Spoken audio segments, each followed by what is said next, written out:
ലഹരിയും പ്രണയക്കെണിയും ഭീകര യാഥാർത്ഥ്യങ്ങളാണെന്ന് സീറോ മലബാർ സഭ public affairs commission വ്യക്തമാക്കി. മാരക ലഹരി വിപത്തിനെതിരെ KCBC മദ്യവിരുദ്ധ സമിതിയുടെ ആഭിമുഖ്യത്തിൽ പാലായിൽ സംഘടിപ്പിച്ച സമ്മേളനത്തിൽ ശ്രീ PC ജോർജ് ലഹരി വ്യാപനത്തെക്കുറിച്ചും പ്രണയക്കെണികളെക്കുറിച്ചും ഭീകരപ്രവർത്തനങ്ങളെക്കുറിച്ചും പറഞ്ഞ കാര്യങ്ങൾക്ക് അടിസ്ഥാനമുണ്ടെന്ന് സീറോ മലബാർ സഭ പബ്ലിക് അഫയേഴ്സ് കമ്മീഷൻ വിലയിരുത്തി. അതിന്മേൽ വിവാദങ്ങൾ സൃഷ്ടിക്കുന്നതും മതപരമായി വ്യാഖ്യാനിക്കുവാൻ ശ്രമിക്കുന്നതും അപലപനീയമാണെന്നും സീറോ മലബാർ സഭ ചൂണ്ടിക്കാട്ടി.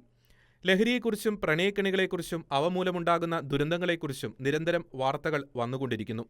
പ്രണയക്കെണികൾ ഉണ്ടെന്ന് ഈയിടെ ഒരു പ്രമുഖ വാർത്താ ചാനലിന് നൽകിയ അഭിമുഖത്തിൽ ലഹരിയിൽ നിന്ന് വിമോചിതനായ ഒരു യുവാവ് വെളിപ്പെടുത്തിയിരുന്നു. കൂടാതെ സംസ്ഥാനത്ത് വൻതോതിൽ സ്ഫോടക വസ്തുശേഖരവും ആയുധങ്ങളും കണ്ടെത്തുന്ന സ്ഥിതിയും ആശങ്ക ജനിപ്പിക്കുന്നു. ഇവയ്ക്കുള്ള അന്താരാഷ്ട്ര ബന്ധങ്ങൾ സ്ഥിതി കൂടുതൽ ഗുരുതരമാക്കുന്നതായി സീറോ മലബാർ സഭ വ്യക്തമാക്കി. മതരാഷ്ട്രവാദികളെ ഒറ്റപ്പെടുത്തുവാനും ജനാധിപത്യത്തിന്റെ അന്തഃസത്ത സംരക്ഷിക്കുവാനും ജാതി-മത ഭേദമന്യേ എല്ലാ പൗരന്മാർക്കും കടമയുണ്ട്. അതിനാൽ തീവ്രവാദ പ്രവർത്തനങ്ങളെ മതത്തിന്റെയോ രാഷ്ട്രീയത്തിന്റെയോ പേരിൽ ന്യായീകരിക്കാതെ രാഷ്ട്രത്തിന്റെ ആഭ്യന്തര സുരക്ഷയും പൗരന്മാരുടെ സമാധാന ജീവിതത്തെയും സംരക്ഷിക്കാനുതകുന്ന നിലപാടുകളാണ് എല്ലാവരും സ്വീകരിക്കേണ്ടതെന്ന് സീറോ മലബാർ സഭ ആഹ്വാനം ചെയ്തു.